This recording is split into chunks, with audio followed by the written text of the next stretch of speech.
Hello तो बच्चे party class 10 chemistry chemical equation and reaction का आज मैं लास्ट वीडियो लेक्चर कर रही हूँ। मतलब लास्ट इन द सेंस कि भैया आपका थ्योरी आज खत्म हो जाएगा। इसके बाद मैं एनसीईआरटी की वीडियो अपलोड करूंगी, भैया एनसीईआरटी एक्सरसाइज का और आपके प्रीवियस ईयर में आए हुए क्वेश्चन आंसर्स का।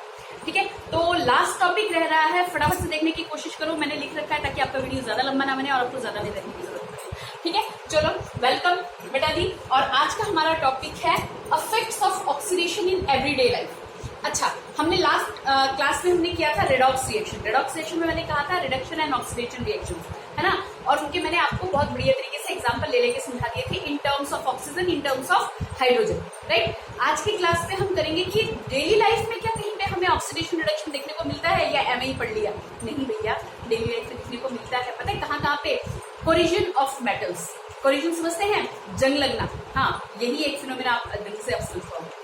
ठीक है, किसी मेटल का इटन अप यानी मेटल का धीरे धीरे खत्म हो जाना किसी कारण से, किस कारण से वो भी देखते हैं। ठीक है, और एक होता है rancidity of food. Rancidity of food यानी कि जो आपने पैकेट चिप्स जो आप खाते हो उसको खाने के बाद थोड़ी देर आप एयर में रख दो और ये सोचो कि भैया हम 2-3 घंटे बाद आके दोबारा से खाएंगे, तो ना तो वो टेस्ट मिलेगा, उसका क्रिस्पीनेस खत्म हो जाएगा, क्या हो जाएगा, उसमें स्मेल आने लगेगी। बात समझ रहे हैं? वो है रेंसिडिटी। हाँ, इन दोनों केस में ऑक्सीडेशन होता है। ओके, चलो आ जाओ। फर्स्ट है effects of oxidation in everyday life. क्या क्या है? Collision of metal and rancidity of food. तो कोलिजन ऑफ मेटल होता क्या है बेटा? कोलिजन ऑफ मेटल होता है oxidation of metals. Oxidation of metals is collision of metal. ठीक है, और जब रेंसिडिटी पढ़ेंगे तो वहां पे हम पढ़ेंगे oxidation of food. Oxidation of food, right. तो क्या होता है इसके अंदर कि it is the process in which metal are eaten up gradually. मेटल धीरे धीरे खत्म हो जाते हैं। ईटन अप का मतलब खा नहीं लिए जाते। हाँ, वैसे तो मतलब ऐसा ही है। ठीक है, मेटल्स धीरे धीरे क्या होता है, खत्म होना स्टार्ट करते हैं gradually by the action of air, moisture and chemicals such as acid. कोई एक एसिड मान लेते हैं, ठीक है, ऑन देयर सरफेस।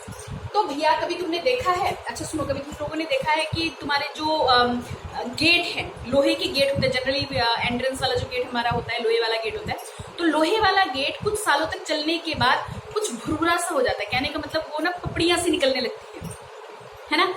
इतना पतला हो जाता है कि एक उस पर घुसा मार दो या लात मार दो वो टूट जाता है। क्या हुआ वहां पे? रस्टिंग हुआ। ठीक है, वहां पे क्या हुआ? कोलिजन हुआ। सुनो क्या हुआ? कोलिजन हुआ। ठीक है, तो जो सरफेस के ऊपर जो गेट है उस गेट की सरफेस के ऊपर हवा, पानी, देखो बारिश हो रही है, पानी के कांटेक्ट में आ रहा है, सारा दिन एयर के कांटेक्ट में है, मेटल एयर के साथ रिएक्शन करेगा।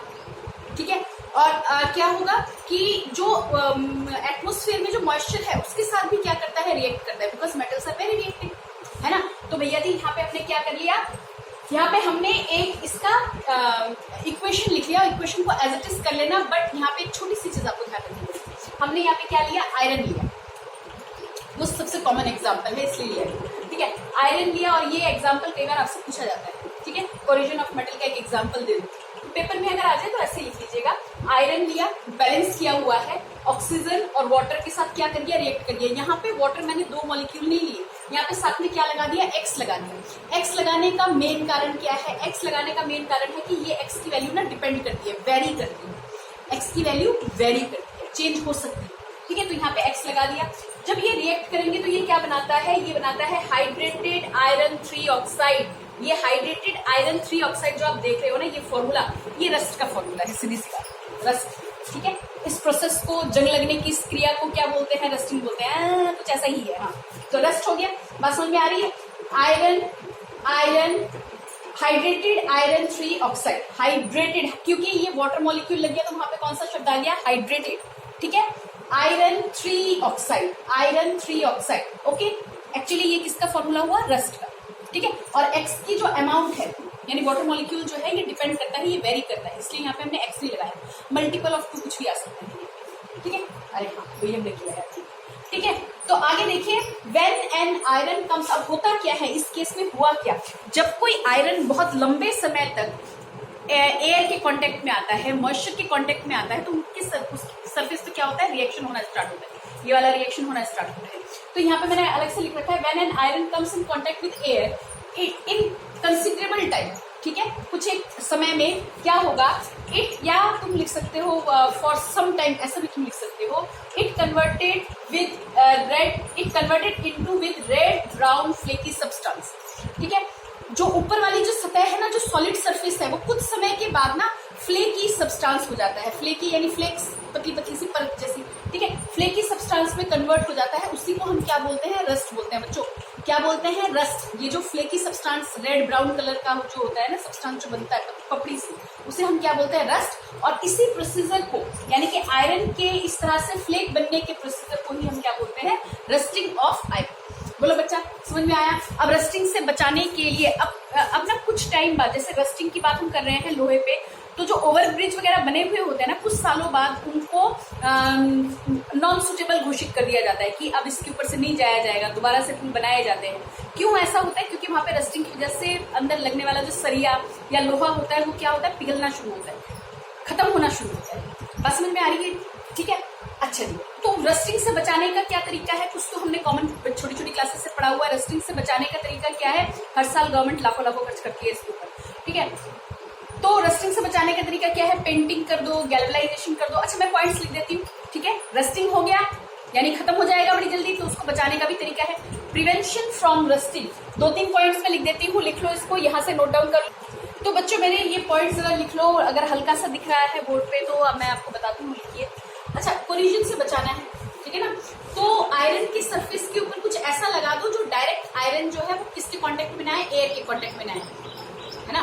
अब देखो भैया, अभी बड़ा स्टूपिड सा एग्जांपल है, लेकिन समझो, अगर आप ओडोमॉस लगाते हैं तो स्किन के ऊपर क्या आ गई, उसकी लेयर आ गई, राइट। तो इसी तरीके से अगर मेटल को बचाना है तो मेटल के ऊपर किसी चीज की लेयर लगा दो, ठीक है, ताकि वो मेटल क्या हो, सीधा एयर के कांटेक्ट में नहीं आए। बड़ा स्टूपिड हो गया ना एग्जांपल, चलो कोई बात नहीं। चलो आ जाओ, समझ में तो आया होगा। Okay, prevention from collision, painting कर दो तो क्या होगा, मेटल डायरेक्ट कांटेक्ट में नहीं आएगा क्योंकि पेंट की लेयर आ जाएगी उसके ऊपर। ऑयलिंग कर दो, राइट। तीसरा क्या है, ये बड़े इंपॉर्टेंट है, छोटी क्लासेस में आप लोगों ने पढ़े होंगे, छोटी मतलब आपने 7th-8th में पढ़ा होगा, क्या छोटी क्लास, ठीक है। गैल्वेनाइजेशन कर दो। गैल्वेनाइजेशन में क्या होता है कि लोहे के ऊपर ना एक जिंक की कोटिंग कर दी जाती है, जिंक लेयर एक चढ़ा दिया जाता है। अब जिंक जो होता है वो हमारा क्या होता है, ज्यादा रिएक्टिव होता है, ठीक है। तो क्या होगा, उस आयरन के ऊपर, आयरन के ऊपर वाले सरफेस के ऊपर ये क्या होगा, आएगा और उसको जंग लगने नहीं देगा। क्लियर। अब आ गया इलेक्ट्रोप्लेटिंग। इलेक्ट्रोप्लेटिंग में क्या होता है, किसी मेटल के सरफेस के ऊपर दूसरे मेटल की लेयर को चढ़ा दो, ऐसा मेटल जो एयर के साथ डायरेक्ट ज्यादा कांटेक्ट में, मतलब ज्यादा रिएक्शन ना करता हो। एक किसी मेटल को बचाना है, उसके ऊपर दूसरे मेटल की किसी ऐसे मेटल की लेयर लगा दो जिससे कि वो क्या ना कर सके, ज्यादा जल्दी से कांटेक्ट में, एयर के कांटेक्ट में ना आ सके और सरफेस क्या रहे, बचा रहे, कुछ लंबे टाइम तक गेट हमारा चलता रहे, ठीक है। The layer of metal on other metal with the help of electricity. और ये जो प्रोसेस है ना, इलेक्ट्रोप्लेटिंग का नाम में ही आ रहा है, इलेक्ट्रोप्लेटिंग, इलेक्ट्रिसिटी की मदद से ये काम किया, ठीक है। कभी सुना होगा तुम लोगों ने, वही चांदी की चीजों पे सोने का पानी चढ़ाना, ठीक।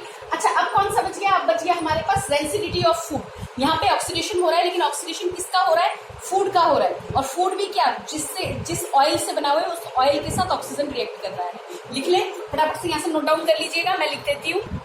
हाँ, तो अच्छा पार्टी देखो, रेंसिडिटी ऑलरेडी हम बात कर चुके हैं।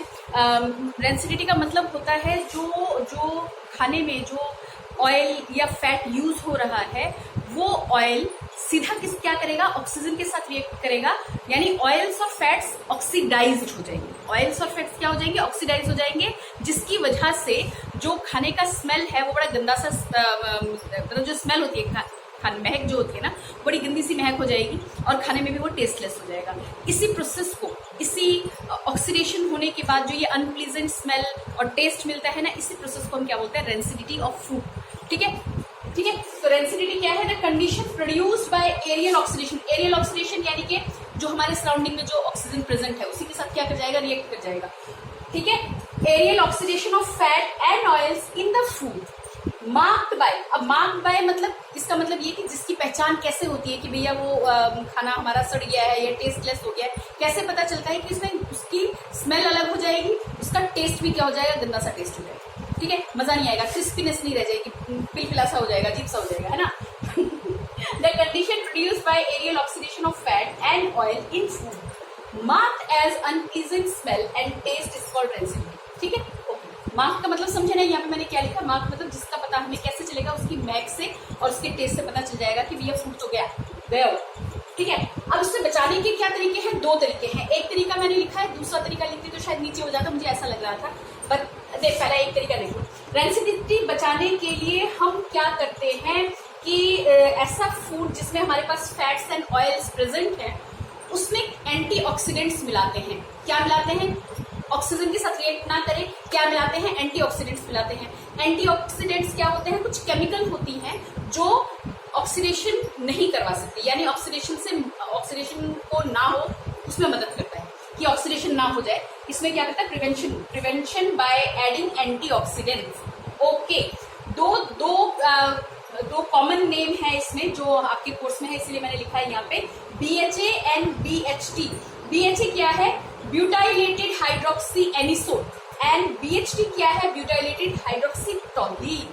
ठीक है, इनको अगर मिला दिया जाए तो वो काफी दिनों तक वो खाना टेस्टी बना जाता है। महीनों तक दुकान में चिप्स के पैकेट लटके हुए रहते हैं, है ना, बिस्किट्स। ठीक है, 2-2, 3-3 महीने ना बिके तो हो सकता है 5-6 महीने तक भी वो वैसा के वैसा ही रह जाता है ना। तो क्या मिलाया जाता है? उसके अंदर केमिकल मिलाया जाता है। एक और चीज, जब चिप्स का पैकेट खरीदते हो तो देखते हो कि वो कैसा फूला हुआ सा है और उसके अंदर चिप्स कितना निकलता है? इतना सा। बड़ी दुबरी कहानी है। तो वहां पे क्या होता है? नाइट्रोजन गैस वहां पे रखा जाता है ताकि डायरेक्ट क्या ना हो, ऑक्सीडेशन ना हो। लिख ले इस पॉइंट को भी लिख ले कि प्रिवेंशन से बचाने का एक तरीका कि एंटीऑक्सीडेंट्स मिला दो, और दूसरा तरीका ये है कि rancidity can be prevented by packaging fats and oil containing foods with nitrogen gas. यानी कि वो फूड जिसमें फैट एंड ऑयल है उसको हम इस तरह के पैकेट में डाल दें जो कि नाइट्रोजन गैस जिसमें भरी हुई है। यानी नाइट्रोजन गैस क्या करेगा? अनरिएक्टिव होगा और ऑक्सीडेशन नहीं करने देगा, यानी ऑक्सीडेशन होने नहीं देगा। तो काफी लंबे समय तक वो जो चिप्स वगैरह हैं, बिस्किट्स वगैरह हैं, वो बचे रहते हैं। ठीक है, हालांकि बिस्किट वगैरह की तुमने देखा है टाइट पैकिंग भी की जाती है, चाय पत्ती वगैरह जो होती है उसकी टाइट पैकिंग होती है, पूरा का पूरा वैक्यूम करके एयर ही निकाल दिया जाता है ताकि वो ऑक्सीडाइज ना हो सके। तो जिन फूड्स में ऑयल और फैट मिला हुआ होता है वहां पे बचाने के 2 तरीके हैं, या तो BHA BHT मिला दो, या फिर यहाँ पे रेंसिडिटी से बचाने के लिए नाइट्रोजन गैस से उसको कवर करो। ठीक है, तो इतना याद हो जाएगा, इतना करके रखिएगा। इसके बाद NCERT की एक्सरसाइजेज स्टार्ट होंगी और उसके बाद स्टार्ट होगा जो वो क्वेश्चन जो आपके पिछले सालों में आए हुए हैं, एक्सपेरिमेंट बेस्ड क्वेश्चन भी उसमें मैं करवा दूंगी। ठीक है बेटा जी, इतना कर लीजिएगा। बाय बाय, मिलते हैं नेक्स्ट वीडियो में। Stay safe.